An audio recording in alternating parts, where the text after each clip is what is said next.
Kamu sadar gak? Seringkali kita bukan gagal karena kita nyoba, tapi gagal karena kita bahkan gak pernah memulai. Kenapa sih banyak anak muda stuck di titik ini? Karena ada tiga keyakinan diam-diam yang nahan kamu. Dan kalau kamu gak ngubah, kamu bakal terus jadi penonton di panggung orang lain.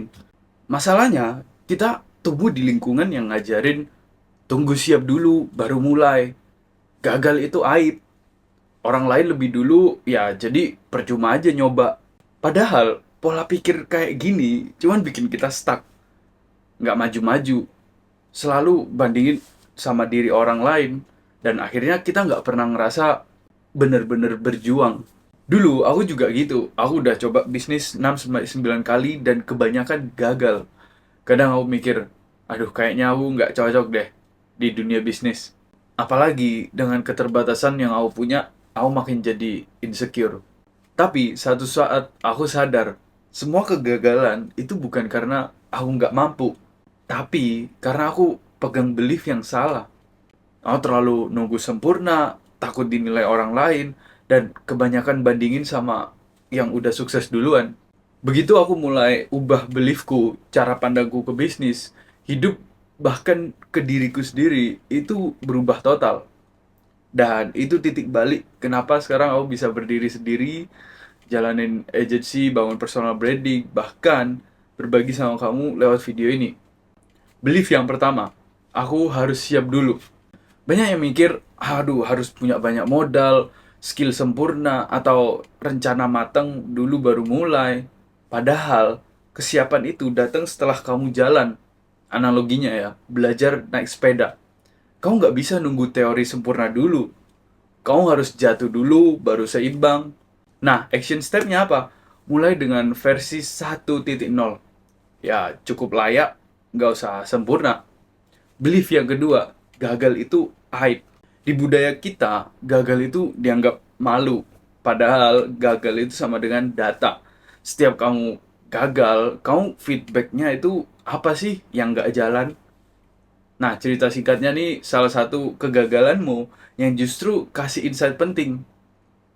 Dan action step-nya, ubah definisi gagal.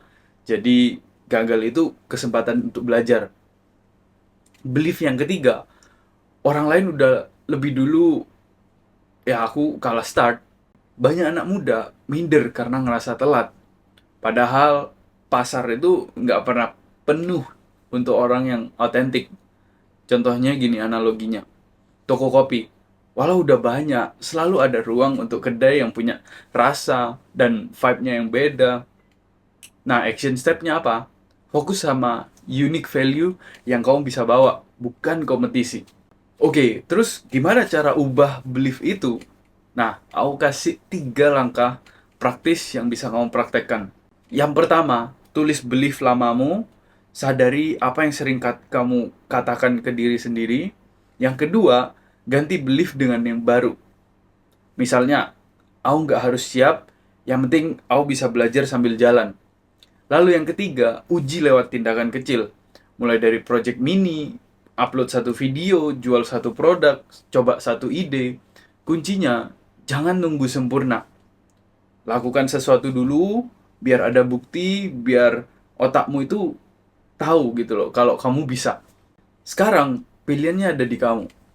Mau terjebak terus dengan belief yang lama yang bikin kamu stuck, atau mulai hari ini kamu ubah cara pikirmu dan kasih kesempatan buat dirimu sendiri. Kalau kamu udah siap ubah beliefmu, tulis di komen, aku mulai sekarang, atau apapun lah, aku mulai berubah. Dan jangan lupa subscribe biar kamu nggak ketinggalan video lainnya yang bakal bantu kamu grow. Ingat, hidupmu nggak berubah karena kamu nunggu. Hidupmu berubah karena kamu berani mulai. See you in the next video, and as always, pilihanmu hari ini menentukan masa depanmu.